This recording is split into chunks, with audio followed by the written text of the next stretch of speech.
Bonjour à toutes et à tous. Mes chers collègues, je vous propose que nous débutions notre réunion de ce jour. Nous avons le plaisir de recevoir Laurence Boone, secrétaire d'État en charge de l'Europe, afin qu'elle nous rende compte des conclusions du Conseil européen des 29 et 30 juin dernier, et peut-être d'autres sujets d'actualité qui marquent notre Union européenne et l'Europe au sens plus large.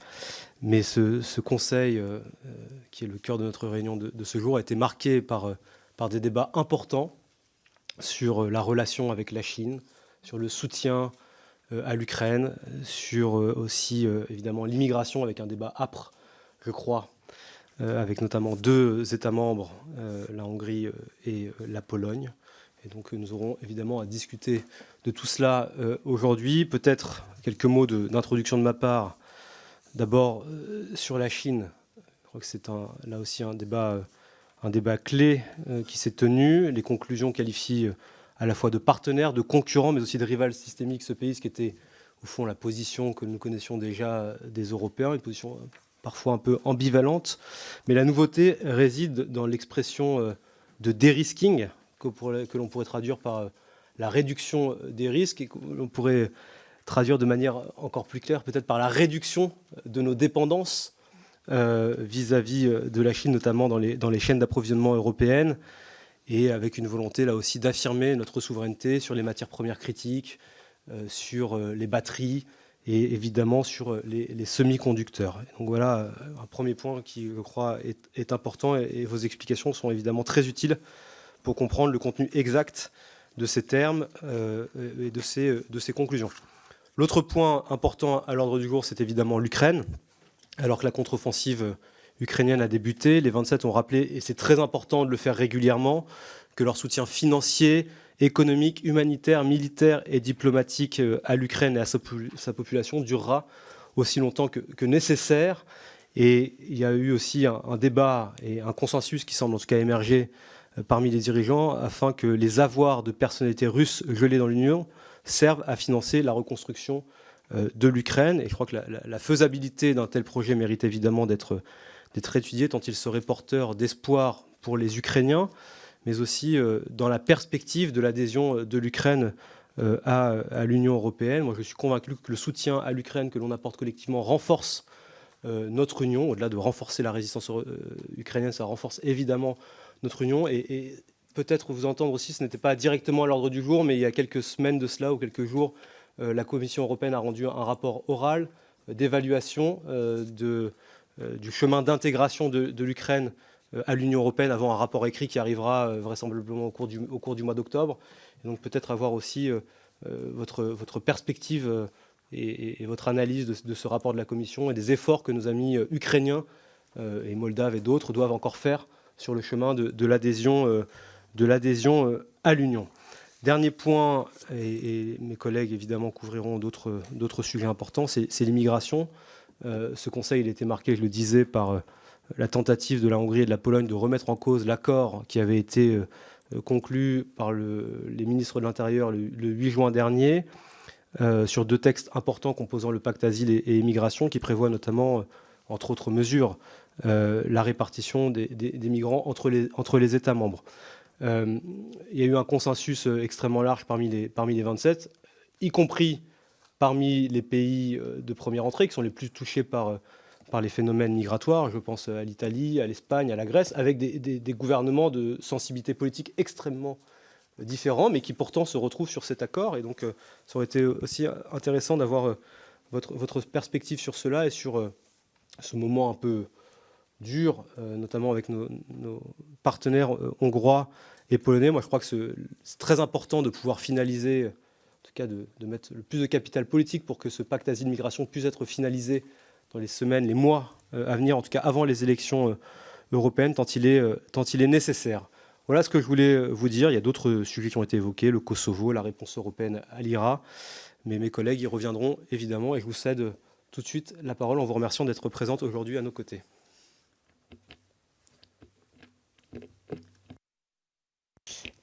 Merci, Monsieur le Président.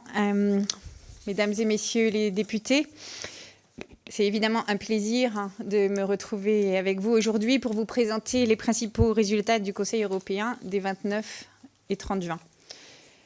Alors, je vais commencer par l'Ukraine, comme un petit peu à rebours de ce que vous avez fait, Monsieur le Président, et notamment les discussions en matière de défense et de sécurité, puisque, comme vous savez, nous sommes sur le chemin de Vilnius et du sommet de l'OTAN des 11 et 12 juillet. C'est donc pourquoi le Conseil européen a commencé par une discussion avec le secrétaire général de l'OTAN pour préparer ce sommet.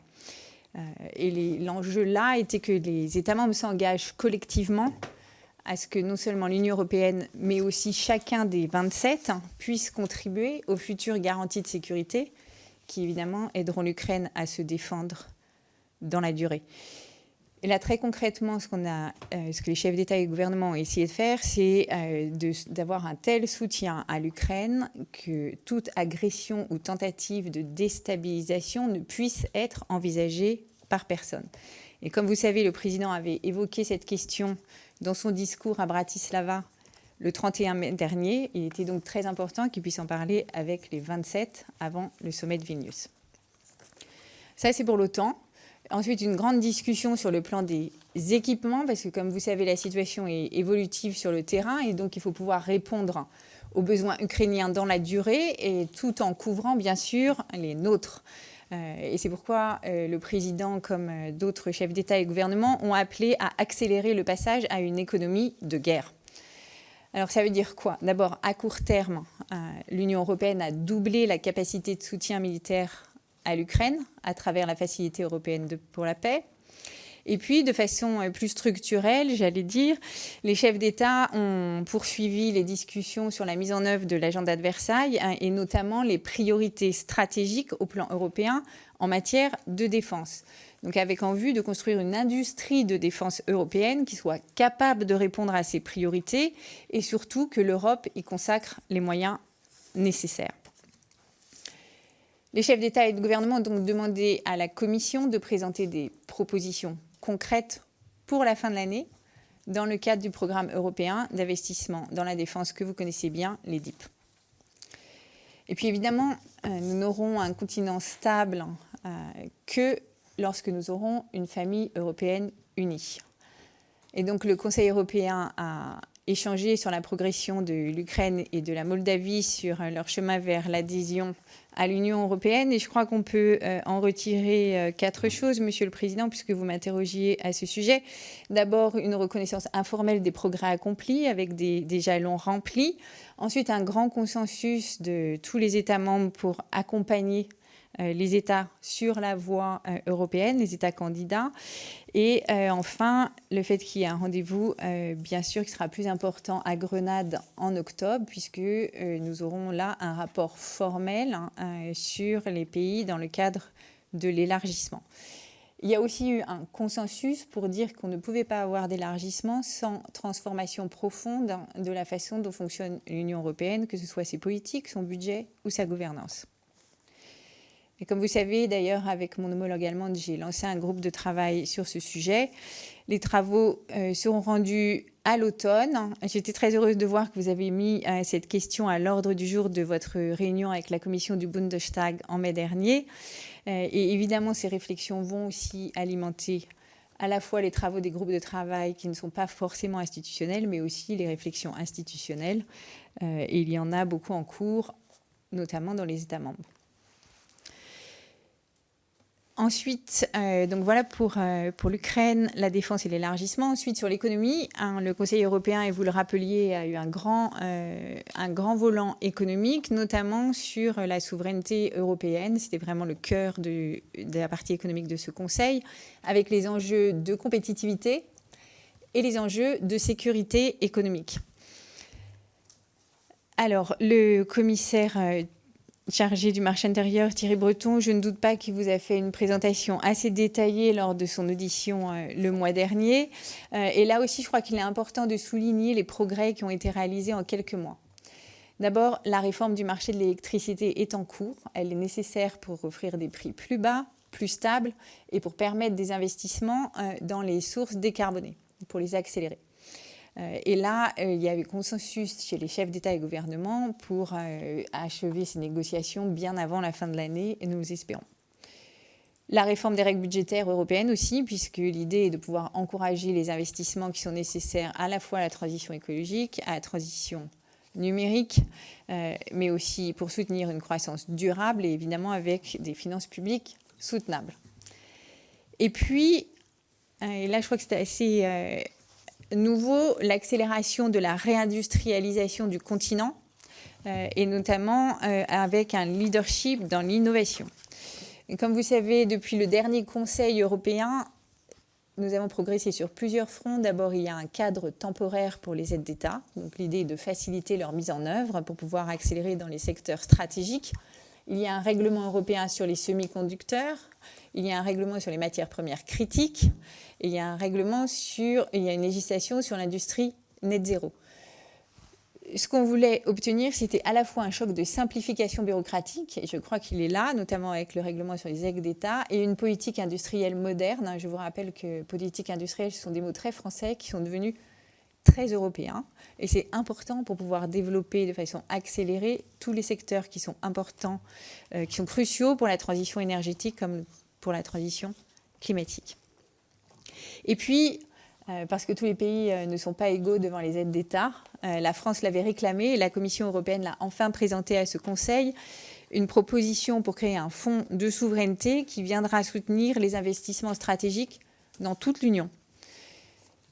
Il offrira en fait le complément de financement nécessaire aux investissements essentiels et de façon simplifiée pour que les acteurs puissent déclencher de façon très rapide des projets industriels stratégiques partout dans l'Union européenne. Et puis, puisque nous parlons de souveraineté, je crois qu'il y a quelque chose que tous les Français attendent depuis la crise Covid et avant. Il s'agit de la santé et bien évidemment des médicaments essentiels. Vous avez tous vu parfois les pénuries cet hiver. Et là aussi, il y a eu consensus pour assurer sur le sol européen la production de médicaments essentiels. Donc, nous allons mettre en œuvre des objectifs de production avec des instruments financiers comme réglementaires nécessaires, comme nous le faisons par exemple sur les puces électroniques.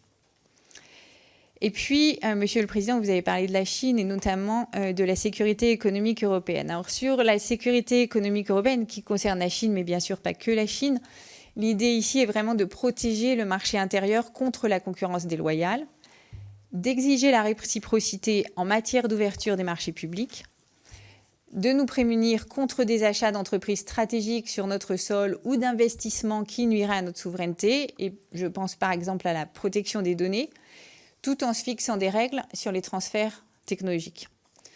Et là encore, il s'agit de consolider la souveraineté de l'Union européenne. C'était une première discussion. Elle sera renforcée avec des propositions plus précises en octobre. Enfin, et vous l'avez mentionné, les chefs d'État ont consacré une grande partie des échanges aux migrations. Je crois d'abord qu'il faut se réjouir des progrès qui ont été faits en ce qui concerne la dimension interne. Sur un texte qui était bloqué, des discussions qui étaient bloquées depuis 10 ans, sur 2 textes majeurs, du pacte Asile et Migration, il y a eu un accord. Et cet accord, nous l'avions fortement porté pendant la présidence française du Conseil de l'Union européenne. C'est donc une avancée importante et c'est une avancée majeure puisqu'elle permet d'équilibrer responsabilité et solidarité. Elle renforce les frontières extérieures. Elle traite plus rapidement les demandes d'asile et elle assure plus efficacement notre sécurité. En revanche, si on peut se réjouir de ces avancées sous présidence suédoise, depuis la présidence française, évidemment, vous l'avez remarqué, les discussions entre chefs d'État n'ont pas permis d'adopter des conclusions consensuelles sur les sujets migratoires. C'est très regrettable parce que je crois que c'est clair pour tout le monde, le sujet migratoire ne peut pas être traité autrement qu'à 27 et aucun des États membres ne peut faire face tout seul à ces enjeux. D'ailleurs, s'il y a eu des tensions sur les modalités, pratiquement aucun État ne remet en cause le fait que la solution migratoire est une solution européenne. Voilà, donc nous allons toujours pousser pour l'adoption du pacte asile-migration d'ici la fin de la mandature. Je crois que c'est possible. Il faut évidemment qu'aucune position d'État membre ne soit ignorée, mais une conclusion est essentielle d'ici à la fin de l'année. Ça, c'était pour la dimension interne. Pour la dimension externe, il y a des travaux, comme vous savez, avec la Tunisie, et nous allons poursuivre les progrès de ces travaux avec d'autres pays de la région. Et pour finir, un mot sur les relations extérieures, alors notamment les relations avec la Chine, outre le triptyque que vous avez décrit, il s'agissait aussi de discuter comment l'engager à jouer un rôle plus constructif s'agissant de la guerre d'agression de la Russie contre l'Ukraine. Et puis bien sûr, toutes les discussions sur nos échanges économiques, je venais d'en parler de sécurité économique, qui doivent être équilibrées, mais évidemment ne pas nuire à nos intérêts stratégiques. Ensuite, il y a une discussion sur l'implication qui doit être celle de l'Union européenne pour le règlement de la question chypriote, des discussions sur les tensions entre Kosovo et Serbie, et puis la préparation du sommet de juillet entre les États latino-américains et caraïbes et l'Union européenne. Voilà, en quelques mots, et pour ne pas être trop longue, je ne doute pas que vous aurez plein de questions qui me permettront de revenir avec plus de détails sur ces points. Merci beaucoup. J'en viens tout de suite aux orateurs de groupe, en commençant par le groupe Renaissance et par Charles Sitzenstuhl pour 3 minutes. Merci Monsieur le Président. Bonjour Madame la Ministre. Donc, ce Conseil européen du 29-30 juin a été essentiellement consacré aux questions de sécurité et de défense, comme vous l'avez rappelé. Nous nous satisfaisons du fait qu'il y ait eu un rappel par les États européens d'une condamnation de la guerre menée par la Russie en Ukraine, d'une condamnation de l'Union européenne. Nous avons aussi appris à l'occasion de ce Conseil européen que l'Union européenne a fourni d'ores et déjà plus de 77 milliards d'euros d'aide à l'Ukraine, en grande partie sous forme de soutien militaire. Pouvez-vous donc nous en dire un peu plus concrètement sur cette aide concrète, notamment l'aide en armes? Sur le volet judiciaire de la guerre menée par la Russie en Ukraine, nous nous satisfaisons également que l'Union européenne rappelle que les responsables de cette guerre devront un jour être jugés. Qu'en est-il là aussi des travaux de l'Union sur cet aspect-là? Au point 42 des conclusions du Conseil européen, il est mentionné les relations avec la Turquie. Le haut représentant et la Commission européenne doivent présenter un rapport sur le futur des relations avec ce pays-là. Est-ce que vous pouvez là également nous donner quelques détails supplémentaires? Quel sera l'objectif et surtout quel sera le débouché politique de ce rapport? Je termine et je profite de votre présence avec une question un peu plus locale qui sort du cadre strict de ce Conseil européen, mais je vous avais interrogé il y a 1 an lors de votre prise de fonction sur l'avancée du dossier Osmose lié au nouveau bâtiment du Parlement européen à Strasbourg. Là encore, il y a quelques semaines, donc la presse locale alsacienne s'est fait l'écho qu'il serait envisagé un achat du bâtiment par les autorités françaises qui ensuite le reloueraient, je mets tout ça au conditionnel, au Parlement sous la forme de ce qui avait été fait en 1999 pour l'acquisition du bâtiment Louis Weiss, donc le bâtiment que nous connaissons tous. Donc là aussi, qu'en est-il de l'avancée du dossier Osmose depuis 1 an? Merci beaucoup. Merci. La parole est à Thibault François pour le Rassemblement national et pour 3 minutes. Je vous remercie, Monsieur le Président, Madame la Secrétaire d'État, chers collègues. Je souhaiterais vous interroger aujourd'hui sur le sujet évoqué et les différents sujets évoqués la semaine dernière lors du Conseil européen à Bruxelles. Tout d'abord, permettez-moi de réaffirmer notre soutien à la souveraineté et l'intégrité territoriale de l'Ukraine. Nous devons continuer à condamner cette agression et ces actions qui violent le droit international. En ce qui concerne la question de livrer des armes offensives à l'Ukraine, nous devons prendre en compte les conséquences potentielles et les répercussions sur les tensions existantes dans la région. Une telle décision pourrait entraîner une escalade du conflit et une détérioration de la situation sécuritaire dont personne ne voudra et personne ne pourra assumer les conséquences. Il est essentiel de favoriser le dialogue et de promouvoir une solution pacifique basée sur les principes de la diplomatie. Nous devons travailler en étroite collaboration avec nos partenaires internationaux pour soutenir les efforts de médiation et de résolution du conflit. Nous appelons de nos souhaits l'organisation d'une conférence pour la paix le plus rapidement possible, réunissant en France l'ensemble des parties prenantes. Et je souhaiterais connaître, s'il vous plaît, Madame la Ministre, la position française sur les risques d'envoi d'armes offensives à l'Ukraine et également sur le risque d'un retour illégal de ces armes en Europe de l'Ouest, comme rapporté dans la presse internationale. Mon deuxième point concerne, comme vous l'avez évoqué, le pacte européen sur l'immigration, qui suscite de nombreuses interrogations en Europe. Alors ce pacte revêt une signification particulière, offrant une opportunité de définir une politique migratoire qui soit ferme, plus efficace dans l'ensemble de l'Europe, dans un contexte marqué par une explosion d'immigration clandestine sur le continent. Il souligne l'importance d'une coopération renforcée en matière d'immigration, à laquelle vous vous refusez toujours d'adhérer. Le limogeage du patron français de Frontex, M. Légéry, l'atteste d'ailleurs. Je souhaiterais vous interroger sur la position française sur ce pacte européen, alors que de nombreux pays européens, notamment la Hongrie et la Pologne, ne l'ont pas accepté. Ayez d'ailleurs le courage d'organiser un référendum en France sur ce sujet, comme la Pologne a annoncé le faire, et je suis plutôt convaincu sur le fait que les Français n'accepteront pas une répartition forcée des migrants dans notre pays, comme vous souhaitez l'organiser avec l'Union européenne de Bruxelles. Pour finir, je souhaiterais souligner notre opposition ferme à la suppression du principe d'unanimité que vous n'avez pas abordé au Conseil de l'Union européenne. Il est essentiel de préserver notre souveraineté nationale et d'assurer une prise de décision qui soit équilibrée. Nous devons continuer à défendre ce principe d'unanimité et nous opposer à toute tentative visant à le supprimer. Il reste fondamental que chaque État membre puisse exprimer son point de vue et protéger ses intérêts nationaux quand il est nécessaire. Je vous remercie. Merci. La parole est à Manuel Bompard pour le groupe de la France Insoumise et pour 3 minutes. Oui, merci Monsieur le Président. Bonjour Madame la Ministre. Merci pour votre compte-rendu. Vous l'avez dit avec euphémisme, mais le Conseil européen des 29 et 30 juin a vu la Pologne et la Hongrie procéder à un blocage en règle des conclusions du Conseil afin de faire valoir qu'elles trouvaient pas suffisamment inhumain le compromis que je considère pour ma part déjà totalement inhumain sur le pacte asile et immigration. S'il y a une leçon à retenir de tout ça, c'est sans doute qu'il est vain de vouloir complaire à l'extrême droite dans l'espoir de la rallier. Je tiens à rappeler que malheureusement vos prédécesseurs avaient déjà fait preuve de complaisance coupable à l'égard des gouvernements de ces deux pays. Ça a été le cas par exemple en 2020 quand la France a consenti à suspendre l'application du mécanisme de conditionnalité lié à l'état de droit, ou sous présidence française quand vous avez fait traîner en longueur les procédures relatives à l'article 7. Or, les violations répétées de l'état de droit par la Hongrie posent une question cruciale, celle de sa capacité à assumer la présidence du Conseil de l'Union européenne au deuxième semestre de l'année 2024, soit un moment crucial puisque après les élections européennes et au moment de la formation de la future Commission européenne. Début juin, le Parlement européen, dont votre délégation et votre groupe au Parlement européen, a adopté une résolution demandant au Conseil de trouver une solution adaptée au problème de la présidence hongroise. Je vous interroge donc, Madame la Ministre, quelle solution la France entend-elle mettre sur la table pour répondre à cette demande que je crois légitime du Parlement européen ? J'aimerais vous entendre sur un autre point. La proposition de révision du cadre financier pluriannuel n'a été que brièvement abordée lors du Conseil, mais elle est cruciale, d'autant plus que Viktor Orban a profité de la réunion du Conseil pour se livrer à une attaque en règle contre la proposition de la Commission.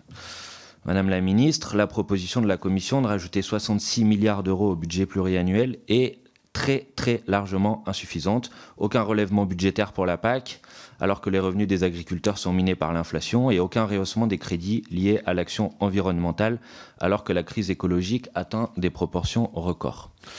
De plus, la proposition de la Commission est un camouflet pour votre gouvernement et le président de la République. Où est le fonds de souveraineté annoncé par Emmanuel Macron et censé rivaliser avec les 369 milliards de dollars de subventions que les États-Unis ont décidé d'allouer à leur industrie? Elle a été évacuée au profit d'une plateforme des technologies stratégiques pour l'Europe dotée de la somme, attention, impressionnante et colossale de 10 milliards d'euros. 10 milliards d'euros d'un côté, 369 milliards d'euros. Pensez-vous sérieusement que cette proposition est crédible et sérieuse ? Ce n'est pas la première fois que la France subit un camouflet budgétaire de cette nature. Donc ma question est simple, Madame la Ministre. Jusqu'à quand votre gouvernement continuera-t-il à faire de notre pays le dindon de la farce budgétaire européenne ? Merci. La parole est à Vincent Settlinger pour le groupe des Républicains et pour 3 minutes. Merci Monsieur le Président. Merci Madame la Ministre pour votre présence aujourd'hui devant notre commission. Depuis plusieurs années maintenant, mais encore plus depuis plusieurs mois, de nombreuses pharmacies font face à des problèmes de pénurie de certains médicaments, ce qui oblige certains de nos concitoyens à devoir se rendre dans plusieurs pharmacies pour avoir la chance d'obtenir leurs médicaments. Cette situation met en péril la santé de millions de Français, d'autant plus en milieu rural où le maillage pharmaceutique est beaucoup plus réduit. Le Conseil européen des 29 et 30 juin dernier s'est notamment intéressé à la sécurité économique de l'Union européenne, et ce notamment dans un contexte de rivalité économique croissante avec la Chine, mais aussi suite à la guerre en Ukraine. Dans ces conditions, vous l'avez dit, il a été évoqué la question des médicaments. Je pense cependant qu'il y a vraiment urgence. Alors, Madame la Ministre, pouvez-vous nous en dire plus dans ce domaine-là? Quelles actions vont être mises en place dans les prochaines semaines, les prochains mois pour réduire notre dépendance en matière de médicaments? Ma deuxième question concerne les problématiques de concurrence déloyale. En effet, on a le développement, vous l'avez dit, d'une politique industrielle en Europe, et je me félicite à titre personnel de l'implantation dans ma circonscription d'une gigafactory de panneaux photovoltaïques, comme l'a annoncé le président de la République. Cependant, dans ce domaine, comme dans d'autres domaines, nous sommes en concurrence avec des États dans lesquels le droit social est parfois inexistant. Que faire alors pour soutenir nos industries face aux industries de pays sans normes sociales ? Aujourd'hui, nous tenons de plus en plus compte de l'impact environnemental de certaines activités, mais quid de l'impact en matière sociale ? Merci d'avance, Madame la Ministre. Merci beaucoup. La parole est à Félicie Gérard pour le groupe Horizon et pour 3 minutes. Merci Monsieur le Président, Madame la Ministre. Je souhaiterais que nous puissions échanger sur les réglementations européennes en matière environnementale et singulièrement sur la récente proposition de règlement relative à la restauration de la nature. Il s'agit d'un texte que nous avons étudié et qui a fait l'objet d'un avis politique adopté en mai dernier par notre commission. L'examen de ce texte a connu un parcours complexe au Parlement européen, démontrant une nouvelle fois la difficulté de concilier nos ambitions environnementales avec les réalités économiques des secteurs impactés. Ce vote fragilise l'ambition du pacte vert, pacte qui doit conduire à la neutralité carbone de l'Union européenne à l'horizon 2050. Pourtant, ce règlement européen comportait des avancées importantes pour garantir la préservation de la biodiversité, dans la droite ligne de la position portée par la France à la COP15. Et le Conseil des ministres de l'Environnement du 20 juin dernier avait également validé cette orientation en apportant un soutien à l'ambition globale portée par ce règlement.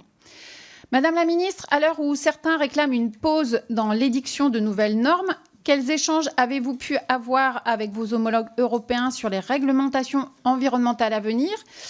Et enfin, tout en préservant notre ambition en la matière, comment la France peut-elle porter un discours visant à mieux prendre en compte les inquiétudes par rapport à l'accumulation de normes environnementales ? Je vous remercie. Merci beaucoup. Nous en avons fini avec les orateurs de groupe. Madame la ministre, je vous redonne la parole et nous passerons ensuite aux autres questions des parlementaires restants. Merci beaucoup pour ces questions extrêmement complètes et très riches. Alors, je vais commencer par, monsieur le député Sid Stool, par toutes les questions que vous m'avez posées en ce qui concerne le soutien militaire à l'Ukraine. Il y a à mon avis, 3 points principaux à faire. Le premier concerne les munitions avec ce qu'on appelle l'ASAP, l'Act in Support of Ammunition Production. Le deuxième, l'industrie et la capacité industrielle que nous aurons à produire des équipements militaires avec les DIP. Et puis le troisième point peut-être sur la formation. L'ASAP, comme vous savez, c'est le plan de soutien à l'Ukraine en matière de munitions pour augmenter les capacités de production des industriels et surtout tenir dans la durée. C'est une proposition qui est assez ambitieuse de la Commission européenne. Et nous allons pousser dans ce sens, tout en étant particulièrement attentifs à ce que soient respectées les compétences des États membres et à ce que soient préservés les intérêts de nos industriels. Je crois qu'on peut dire que nous sommes en ligne là-dessus avec une majorité d'États membres. Il y a ce volet en munitions, il y a évidemment le programme européen d'investissement dans la défense, où là, je crois qu'il est très clair avec la guerre en Ukraine qu'il faut changer la donne en matière de coopération industrielle européenne dans le domaine de la défense.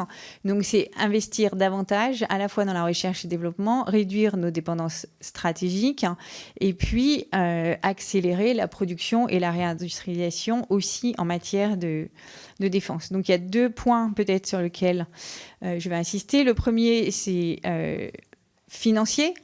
Nous allons pousser et nous continuerons de pousser pour que l'ASAP dispose d'un budget suffisant. Et la deuxième chose, c'est que bien évidemment, il ne s'agit pas que d'instruments financiers, mais il faut que nous puissions promouvoir les investissements privés. Et pour ça, nous allons devoir adapter la réglementation européenne et notamment intégrer l'industrie de défense dans les politiques économiques et industrielles de l'UE, ce qui est une nouveauté depuis l'agenda de Versailles. Enfin, il y a un point important qui est celui de la formation des soldats ukrainiens. D'ici à la fin de l'année, 30 000 soldats ukrainiens auront été formés sur le sol européen. Et il faudra bien sûr que nous continuions de les former de façon à ce qu'ils puissent tenir dans la durée, ce qui est aussi une participation importante à l'effort de guerre de l'Ukraine. En ce qui concerne Osmose et le Parlement européen, je crois qu'on peut dire que des choses progressent. Il y a beaucoup d'échanges, comme vous savez, en cours avec le Parlement sur la manière d'utiliser le baptiment Osmose pour répondre au mieux à ses besoins. Il y a des procédures internes que nous respectons bien évidemment. Et les 4 collectivités qui sont signataires du contrat triennal sont associées à toutes ces discussions. Je me tiendrai à votre disposition pour plus de détails. Monsieur le député François, vous m'avez parlé essentiellement de l'Ukraine également, mais aussi du pacte asile et migration. En ce qui concerne l'Ukraine, le président de la République a été très très clair. La paix se fera aux conditions de l'Ukraine et quand l'Ukraine aura décidé que c'est le bon moment pour elle de s'asseoir à la table des négociations. Nous suivons bien sûr avec attention, il y aura une discussion à ce sujet à Vilnius. Quel type de garantie à la fois l'Europe, ses États membres, mais aussi les États-Unis, par exemple, peuvent offrir à l'Ukraine de façon à, comme je disais tout à l'heure, vraiment dissuader des pays hostiles à réattaquer ou à soutenir une attaque envers l'Ukraine. En ce qui concerne le pacte asile-migration, je vais être très claire. On ne fera jamais plaisir totalement ni à l'extrême droite ni à l'extrême gauche, parce que c'est une solution qui est équilibrée, qui est humaine, qui est responsable aussi, et qui fait également preuve de solidarité. Ça fait 10 ans que ces discussions patinent, 10 ans. Et on a finalement réussi à trouver un accord qui à la fois renforce les frontières extérieures, l'idée étant évidemment qu'on évite les traversées de bateaux qui sont des drames humains, qui à la fois renforce la solidarité intérieure. La solidarité, elle est essentielle. On ne peut pas laisser les pays de première entrée prendre tous les demandeurs d'asile. Nous partageons des valeurs et nous devons donc aider ces pays de première entrée. Et puis, c'est humain parce que les traitements de demandes d'asile vont être accélérés et les procédures, que soit de retour, soit d'intégration, le seront également, de façon à ce que, je le répète, humanité et solidarité d'une part, responsabilité de l'autre, soient les 2 piliers de ce en quoi nous voulons annoncer. Je l'ai dit, ça ne satisfera aucun des extrêmes. D'ailleurs, ça ne satisfait même pas les gouvernements d'extrême droite entre eux, puisque nous avons eu ces débats entre la Pologne, la Hongrie et l'Italie. Je crois, pour ma part, que c'est une solution qui embrasse le plus de pays possible et qui fait preuve à la fois d'esprit humain, d'esprit pratique et qui grandit notre continent. En ce qui concerne... Monsieur le député Bompard, vous m'avez interrogé sur... Je vais commencer par le fonds de souveraineté et l'IRA. Comme vous savez, la réponse à l'Inflation Reduction Act américain ne se réduit pas au fonds de souveraineté. Il y a un volant simplification et un volant financier. Le volant simplification qui passe par des aides d'État qui seront accélérées, qui auront des seuils plus élevés, en gros moins de bureaucratie européenne, va bénéficier essentiellement aux grands pays. Et c'est bien pour ça que la France a demandé de faire un fonds de souveraineté pour que les financements puissent aussi être trouvés pour des plus petits pays. À nouveau, il en va de la solidarité européenne et de sa souveraineté, puisque bien évidemment, les chaînes de production, elles sont dans toute l'Europe. Donc il n'y a pas que 10 milliards du fonds de souveraineté, il y a également toutes les aides d'État qui vont être apportées, plus ce que nous continuons à demander, la flexibilité dans l'usage des fonds, notamment Next Generation EU, pour beaucoup de pays. Au total, le président l'avait dit dans une conférence de presse, il s'agit de 400 milliards face aux 367 milliards américains. Ça, c'est pour la première chose. En ce qui concerne la révision du cadre financier pluriannuel, c'est une révision de mi-parcours. Ce n'est pas, comme vous le savez, une discussion budgétaire. La visibilité sur les 7 prochaines années, elle a déjà été donnée aux agriculteurs. Maintenant, il y a des marges de manœuvre qui avaient été prévues, notamment dans le cadre de crise comme ce que nous avons actuellement. Et donc, nous avons demandé à la Commission comment elle comptait utiliser effectivement pour les prochaines années ce cadre de crise, le fonds de réserve en cas de crise, de façon effectivement à faire face à l'inflation auquel les agriculteurs ont à faire face. Ensuite, sur la Hongrie et l'article 7, l'article 7, la procédure article 7 se poursuit. Je vous rappelle que la Hongrie n'a pas touché la plupart des fonds auxquels elle aurait normalement droit si elle respectait l'état de droit et nos valeurs et si elle n'était pas sous le mécanisme de conditionnalité et l'article 7. Maintenant, dans ces procédures, et nous allons respecter les règles, il n'y a rien qui l'empêche à ce stade de présider, de prendre sa présidence tournante. Nous avons des garde-fous. C'est une présidence avec une continuité dans les trios. Nous exigerons et nous attendons à ce qu'elle respecte son impartialité et qu'elle favorise un consensus dans les États membres, pas qu'elle impose ce qu'elle a envie de faire, ce qui n'est pas du tout l'esprit des présidences, comme vous le savez. Alors je crois que j'espère que je n'ai pas été dans le mauvais ordre. Monsieur le député Setnenger, en ce qui concerne la pharmacie et les médicaments, vous avez raison. Je pense que c'est quelque chose d'absolument essentiel et c'est pour ça que j'en parlais dans le discours d'introduction. Il faut que nous produisions en Europe les médicaments essentiels dont nous avons besoin. Il n'est pas tolérable que des mamans, des parents aient à faire plusieurs pharmacies et ne puissent pas trouver ce dont elles ont besoin. Et donc, dans l'agenda de compétitivité et sécurité économique, il y a la réindustrialisation dans le domaine de la santé. Et d'ailleurs, nous avons des usines qui ont ouvert, une en France, une ou deux en France, une en Autriche, et ça va continuer. Vous avez parlé de la réindustrialisation et notamment de ce que... Il y a deux choses, à mon avis, importantes dans la question. Vous posez une question, mais il y a au moins deux angles. La première est bien évidemment la protection du marché intérieur et s'assurer que des États tiers ne puissent pas prendre des parts de marché parce qu'ils subventionneraient de façon excessive la production chez eux. C'est le cas des panneaux photovoltaïques. Comme j'ai eu l'occasion de vous le dire ici, nous ne referons pas les erreurs qui ont été faites avec les panneaux photovoltaïques et il y a des procédures en cours pour s'assurer que les États qui subventionnent leurs entreprises de façon excessive seront poursuivis et ces entreprises qui essayent de vendre des biens avec du dumping, puisqu'il s'agit de ça, seront taxées ou on limitera leurs importations. Ça, c'est la première chose. La deuxième chose, en ce qui concerne les normes sociales et environnementales, comme vous savez, dans chaque accord commercial stratégique, enfin stratégique ou pas, nous demandons d'abord qu'il soit stratégique et ensuite que les pays avec qui nous faisons ça respectent nos normes sociales et environnementales. C'est le cas de l'accord commercial avec la Nouvelle-Zélande et c'est bien pour ça que l'Union européenne n'a pas signé l'accord d'investissement qui était en train d'être négocié avec la Chine. Madame la députée Girard, j'ai noté votre question sur la restauration de la nature. Comme vous savez, nous avons soutenu le compromis adopté par le Conseil le 20 juin dernier, puisqu'il donne un cadre qui est à la fois solide, flexible et ambitieux pour restaurer les écosystèmes terrestres, les écosystèmes marins, les écosystèmes urbains, forestiers, agricoles, les pollinisateurs et la connectivité des rivières. Il y a eu une adoption de l'orientation générale et nous espérons qu'elle sera un signal assez fort pour les députés européens qui doivent voter le texte. De nouveau dans quelques jours, puisqu'effectivement le vote en commission de l'environnement du Parlement européen était très décevant le 27 juin. J'ai été en contact beaucoup, notamment avec les écologistes du Parlement européen pour essayer de discuter avec mes homologues et convaincre les différents pays qu'il fallait absolument procéder au vote de ce règlement. Voilà. C'était la seule question. Il y avait une question sur la Turquie. Pardon.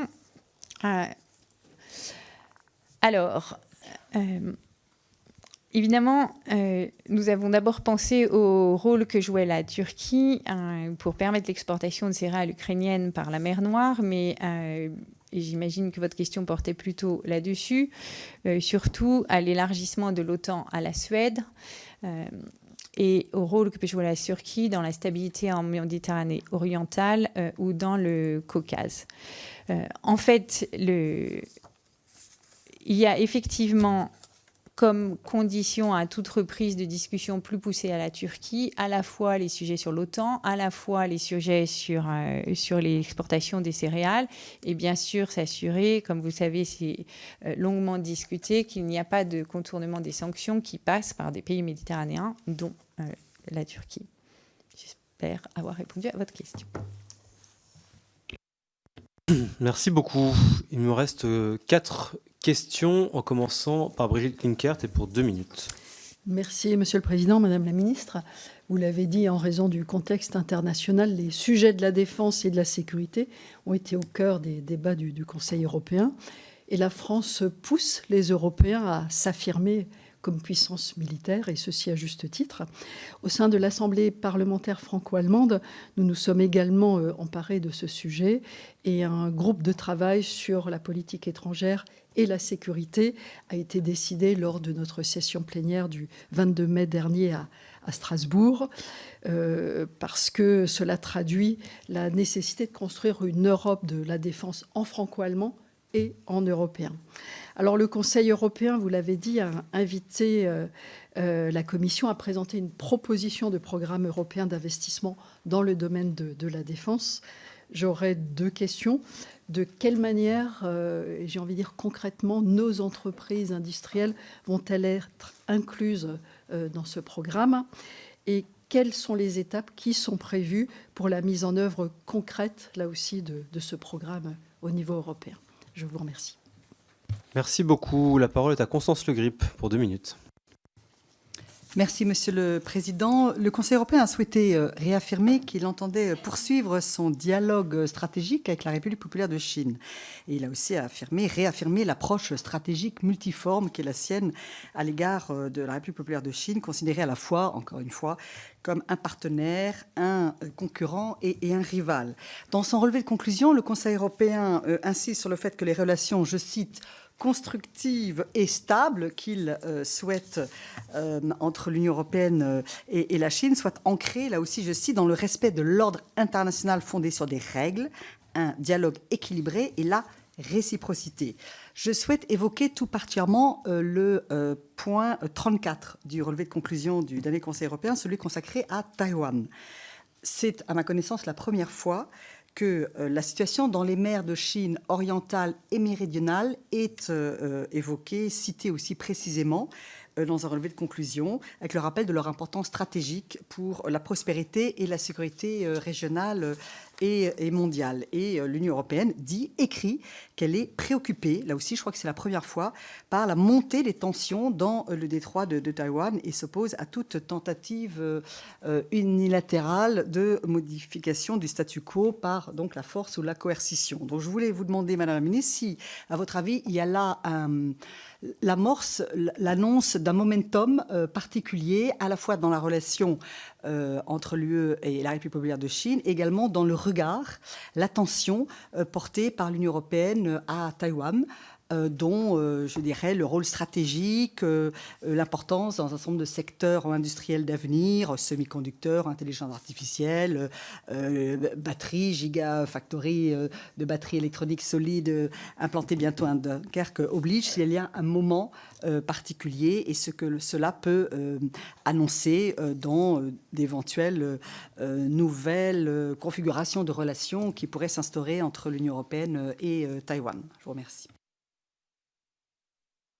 Merci beaucoup. La parole est à Lisiane Métayer pour 2 minutes. Merci, Monsieur le Président. Madame la Ministre, chers collègues, je vous remercie pour votre retour sur le Conseil européen du 29 et 30 juin et je souhaiterais vous interroger sur le volet économique. Le 16 août 2022 était promulgué aux États-Unis l'Inflation Reduction Act, l'IRA. Cette loi prévoit notamment de soutenir la politique industrielle verte américaine à hauteur de 370 milliards de dollars. 3 éléments posent problème: l'incitation à acheter américain, les subventions à la production et les allègements fiscaux pour les entreprises produisant localement. En début d'année, la présidente de la Commission dévoilait un plan en réponse à ce dispositif. Elle se rendait en mars à la rencontre du président Joe Biden afin de négocier des concessions. Dans ses conclusions, le Conseil invite la Commission, avec l'appui des États membres, à évaluer l'incidence de l'IRA sur l'investissement, ainsi que l'efficacité des mesures prises en réaction par l'Union européenne et ses États membres. Madame la Ministre, pouvez-vous à ce jour faire état des principaux effets actuels et escomptés de l'IRA pour les entreprises françaises? Et pouvez-vous également nous donner vos perspectives sur l'efficacité de la réaction européenne à cet égard? Je vous remercie. Merci beaucoup. Et la dernière question est pour Benjamin Haddad pour 2 minutes. Merci, Monsieur le Président. Bonjour, Madame la Ministre. J'avais juste quelques questions rapides. La première, j'ai été très intéressé par la prise de position de la Première ministre estonienne, Madame Kallas, dans Politico la semaine dernière au sujet de la création d'un fonds européen de soutien à la défense. Elle évoque le chiffre de 100 milliards, peut-être l'endettement commun, en tout cas en utilisant comme précédent le fonds Next Generation EU. Est-ce que vous pouvez nous dire un petit peu déjà la position de la France? Je crois que c'est une proposition qui est quand même plutôt en ligne avec les positions historiques de la France. Et ce qu'il en est des positions de nos partenaires sur cette initiative qui me paraît bienvenue. Je voulais aussi avoir votre analyse sur la situation entre le Kosovo et la Serbie, voir aussi les initiatives qui sont prises par la France et par l'Union européenne pour apaiser la situation et trouver une solution diplomatique. Enfin, une dernière question sur les négociations en cours entre la France et l'Union européenne au sujet du rapport de la Cour des comptes européenne sur le fait que la France n'atteint pas ses objectifs en matière d'énergie renouvelable. C'est une situation un peu surréaliste puisque nous sommes un des pays européens avec le mix énergétique aujourd'hui le plus décarboné, grâce notamment au nucléaire. Et pourtant, nous faisons face potentiellement à des sanctions parce que nous ne serions pas au même niveau en termes d'énergie renouvelable. Il y a quelque chose tout de même de difficilement compréhensible, je pense, sur cette situation. Donc comment est-ce qu'on compte trouver une solution avec Bruxelles ?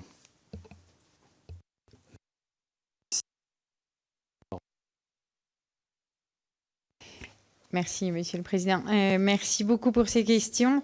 Madame la députée Klinkert, merci de cette question et notamment de l'intérêt du Parlement national comme européen sur ces sujets de défense.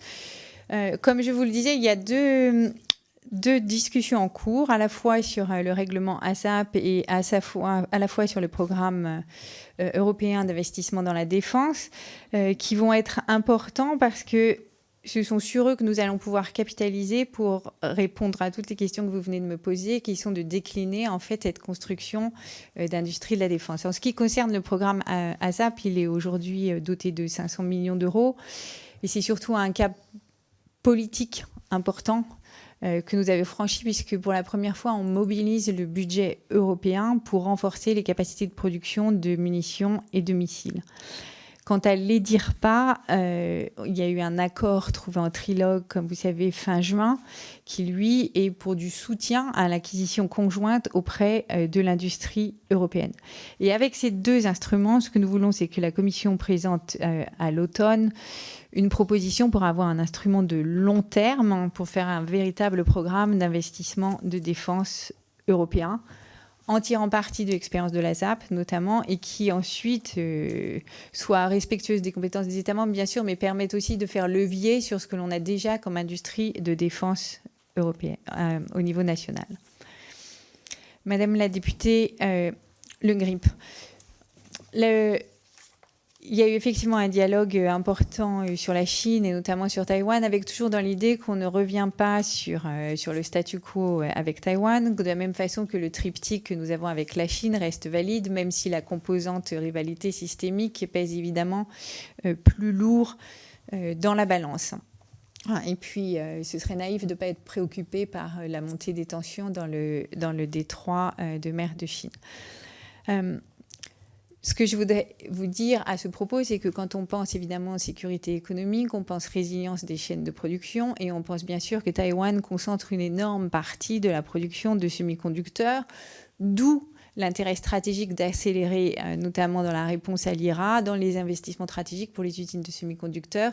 On a vu à la fois ce qui s'était passé avec ASML aux Pays-Bas et maintenant il y aura une coordination plus européenne sur ces sujets, à la fois les investissements, comme vous le voyez, je vais commencer par répondre un petit peu en même temps à Madame la députée Métayer, des investissements significatifs, que ce soit en France, nous avons ouvert des usines de fabrication de puces, mais aussi de batteries et d'autres technologies stratégiques aussi en Allemagne et en fait dans tous les pays de l'Union européenne. Et évidemment, nous voulons maintenant à la fois la mise en œuvre de la réponse à l'IRA, son accélération avec la simplification de la bureaucratie, c'est vraiment quelque chose sur lequel nous avons beaucoup insisté. On ne peut pas avoir de projet d'intérêt commun qui mette 2 ans à obtenir une autorisation. Il faut que ça mette 6 mois. Et ensuite, le soutien financier, d'où le fonds de souveraineté dont nous parlions tout à l'heure, mais également la flexibilité des aides d'État. Du coup, Madame la députée Métayer, j'ai pris un peu d'avance sur votre question. Je crois d'abord qu'on peut dire que la réponse européenne a été rapide. Elle a été rapide puisque les chefs d'État et de gouvernement en parlaient en décembre et que nous avons eu une première proposition en février et que depuis, nous avons eu plusieurs investissements en France ou dans d'autres pays européens en faisant jouer la clause de transparence, donc en comparant les subventions que promouvaient les États-Unis et celles que nous avons en Europe et en arrivant à attirer les entreprises ici. Est-ce que ça va assez loin ? Non, il faut qu'on accélère cette mise en œuvre. Comme je le disais, la simplification doit vraiment être drastique. Ce n'est pas possible à l'heure de cette course à la technologie que nous mettions autant de temps à obtenir des autorisations européennes. Et par ailleurs, nous devons aussi débloquer plus de financement. Le fonds de souveraineté est une étape. Comme vous le savez, nous l'avons aussi demandé l'année dernière déjà. Et il faudra que nous allions plus vite dans les autorisations d'aide d'État et de flexibilité des fonds.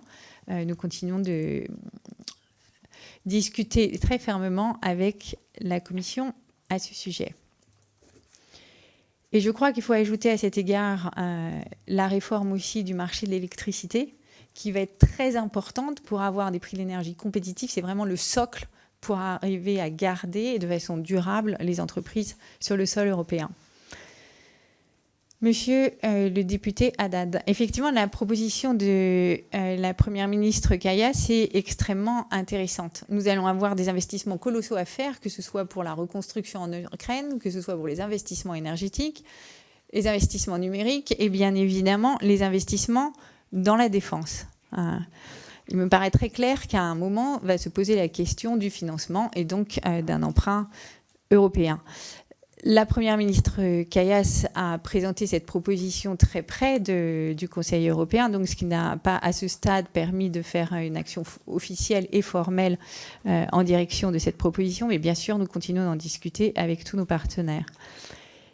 Pour le Kosovo et la Serbie, comme vous savez, le président de la République française, le chancelier allemand et Josep Borrell au SEAE avaient eu des discussions très poussées à Chisinau pendant la communauté politique européenne, avec dans l'idée que chacune des parties mette en place les engagements qu'elles avaient pris dans le cadre des accords précédents, des accords de l'Union européenne. Clairement, c'est quelque chose que nous suivons au jour le jour. Il faut que la bonne foi soit restaurée des deux côtés et que nous ayons une désescalade. C'est d'autant plus important qu'il y a une perspective européenne aussi pour les Balkans. Enfin, sur les énergies renouvelables, nous sommes bien d'accord que la situation est complètement paradoxale. Nous passons une grande partie de notre temps à promouvoir le nucléaire, puisque l'objectif commun que nous avons dans l'Union européenne, c'est de décarboner. Et quand on part avec une base telle que la nôtre, où près de 60-70% de notre énergie est décarbonée, il est évident qu'il faut bénéficier de cet apport pour pouvoir accélérer la décarbonation. Donc ce que nous faisons aujourd'hui, c'est que nous négocions sur 2 points. D'abord, pour faire reconnaître l'importance des efforts français pour développer les ENR. Vous savez qu'en termes de production d'énergie par ENR, nous sommes absolument comparables à ce que font d'autres pays européens comme l'Allemagne. Et ensuite, évidemment, sur le plan nucléaire, pour que ce soit reconnu de façon stratégique dans tous les textes européens, puisque notre électricité est décarbonée grâce à cela et que nous avons une alliance de pays du nucléaire qui doit pouvoir nous aider à faire le pied. Merci. Merci beaucoup, Madame la Ministre, pour toutes vos réponses précises et détaillées aux questions des députés de cette commission. Il me vient la charge de clore, de conclure. S'il n'y a plus d'autres questions, Madame Le Grip, allez-y. Aimable autorisation, Monsieur le Président, sans vouloir abuser du temps de Madame la Ministre, même très rapidement, est-ce que vous pouvez nous faire un point sur la position de l'exécutif quant à l'acte sur l'intelligence artificielle? Il y a eu la première lecture du Parlement européen.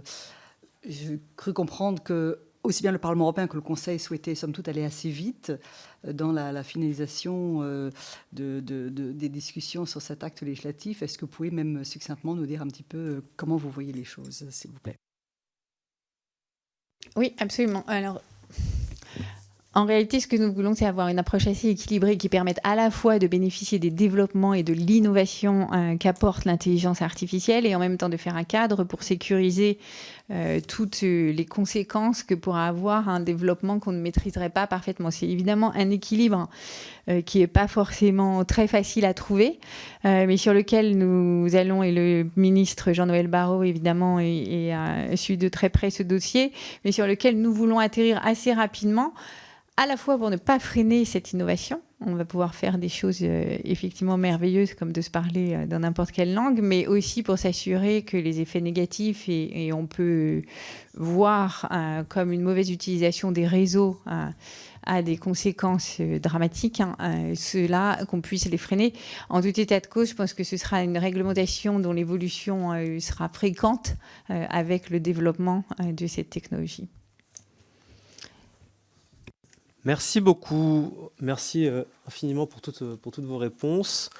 Et chers collègues, nous nous retrouvons mercredi prochain pour l'audition de votre collègue Marc Fesneau, suite au Conseil agriculture, et puis une communication aussi de Marietta Carmorlier et de Sabine Thier sur la réponse européenne à l'IRA. Voilà, bon après-midi et à la semaine prochaine.